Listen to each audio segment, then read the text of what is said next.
स्वामी विवेकानंद एक अद्भुत प्रतिभा और व्यक्तित्व के धनी थे।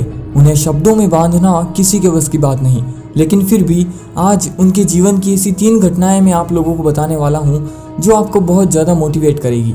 तो दोस्तों, सबसे पहली घटना है, स्वामी विवेकानंद अमेरिका में भ्रमण कर रहे थे। एक जगह से गुजरते हुए उन्होंने पुल पर खड़े कुछ लड़कों को नदी में तैर रहे अंडों के छिलकों पर बंदूक से निशाना लगाते हुए देखा। किसी भी लड़के का एक भी निशाना सही नहीं लग रहा था। तब उन्होंने एक लड़के से बंदूक ली और खुद निशाना लगाने लगे। उन्होंने पहला निशाना लगाया और वो बिल्कुल सटीक लगा। इसके बाद एक के बाद एक करके उन्होंने कुल 12 निशाने लगाए और सभी बिल्कुल सटीक निशाने लगे। ये देखकर लड़के दंग रह गए। उन्होंने पूछा कि भला आप ये कैसे कर लेते हैं?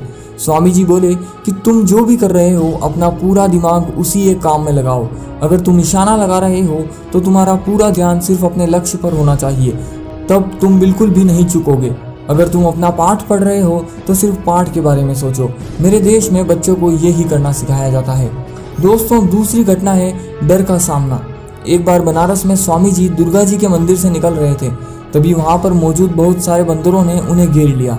वे उनके नज़दीक आने लगे और उन्हें डराने लगे। स्वामी जी भयभीत हुए और वहाँ से खुद को बचाने के लिए दौड़कर भागने लगे। बंदर तो मानो पीछे ही पड़ गए थे और वो स्वामी जी के पीछे दौड़ने लगे। पास ही में एक वृद्ध सन्यासी खड़ा हुआ था और ये सब देख रहा था। उसने स्वामी जी को रोका और बोला, रुको और उनका सामना करो। स्वामी जी तुरंत पलटे और बंदरों की तरफ बढ़ने लगे। ऐसा करते ही सभी बंदर भाग गए। इस घटना से स्वामी जी को एक गंभीर सीख मिली और कई सालों बाद उन्होंने अपने संबोधन में भी कहा था कि यदि तुम कभी किसी चीज़ से भयभीत होते हो तो उसे भागो मत, पलटो और उसका सामना करो। तीसरी घटना है सच बोलने की हिम्मत। स्वामी विवेकानंद प्रारंभ से एक मेधावी छात्र थे और सभी उनके व्यक्तित्व और वाणी से प्रभावित होते थे।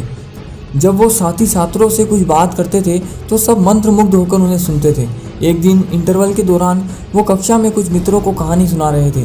सभी उनकी बातें सुनने में इतने मग्न थे कि उन्हें पता ही नहीं चला कि कब मास्टर जी कक्षा में आए और पढ़ाना शुरू कर दिया। मास्टर जी ने अभी पढ़ाना शुरू किया ही था कि उन्हें कुछ फुसफुसाहट सुनाई दी। मास्टर जी ने तेज आवाज़ में पूछा, कौन बात कर रहा है? सभी ने स्वामी जी और उनके साथ बैठे छात्रों की तरफ इशारा किया। मास्टर जी तुरंत क्रोधित हो गए और उन्होंने तुरंत उन छात्रों को बुलाया और पाठ से संबंधित प्रश्न पूछने लगे। जब कोई भी उत्तर नहीं दे सका तब अंत में मास्टर जी ने स्वामी जी से भी वही प्रश्न किया, पर स्वामी जी तो मानो सब कुछ पहले से ही जानते थे। उन्होंने आसानी से उत्तर दे दिया। वे इतने एकाग्रचित होकर कक्षा में बैठते थे। यह देख उन्हें यकीन हो गया कि स्वामी जी पाठ पर ध्यान दे रहे थे और बाकी छात्र बातचीत में लगे हुए थे। फिर क्या था, अध्यापक जी ने स्वामी जी को छोड़कर सभी को बेंच पर खड़े होने की सजा दी। सभी छात्र एक एक करके बेंच पर खड़े हुए और स्वामी जी ने भी यही किया। तब मास्टर जी बोले, नरेंद्र तुम बैठ जाओ। तभी स्वामी जी ने कहा, नहीं सर, मुझे बैठना नहीं है, मुझे भी यहाँ खड़ा होना पड़ेगा क्योंकि वो मैं ही था जो इन छात्रों से बात कर रहा था। स्वामी जी की इस बात को सुनकर उनके अध्यापक बहुत ज़्यादा प्रसन्न हुए। तो दोस्तों, स्वामी जी ने हमें 3 सीख दी। सबसे पहली कि हमें हमेशा एकाग्रचित होकर कार्य करना चाहिए। दूसरी, कभी भी किसी चीज़ से डरना नहीं चाहिए। और तीसरी, हमेशा हमें सच बोलना चाहिए। दोस्तों, वीडियो आपको कैसी लगी? वीडियो को लाइक करना, चैनल को सब्सक्राइब करना मत भूलना। हम मिलेंगे नेक्स्ट वीडियो में।